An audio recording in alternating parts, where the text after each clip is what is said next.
on va finir par se sortir de l'hiver. Toutes nos équipes sont à pied d'œuvre pour vous préparer l'aperçu du printemps qui vous sera livré d'ici la fin du mois de février. Donc, on planche actuellement là, sur le scénario de ce printemps, version 2016.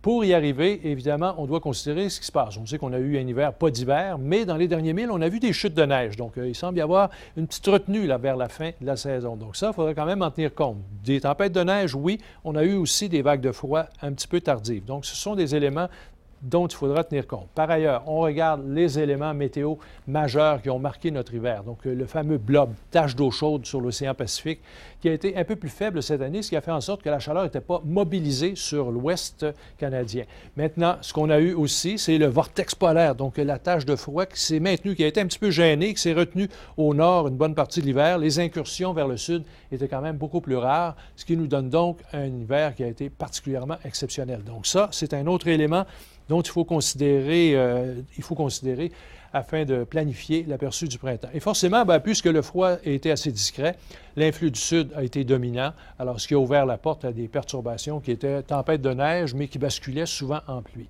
L'autre élément qui est aussi important, tant aussi longtemps qu'on a de la neige au sol, le soleil ne peut pas travailler, donc ne réchauffe pas véritablement les masses d'air qui sont au sud de la frontière. L'étendue de neige est normale, mais ce qui est en bleu pâle ici, là, au sud de nos régions, oui, c'est une épaisseur plus petite que ce qu'on a à l'accoutumée. Donc ça, c'est de la neige qui est quand même facile à fondre, qui devrait disparaître assez facilement. Donc, un autre élément, on s'en va au niveau des océans. El Niño, toujours en forme.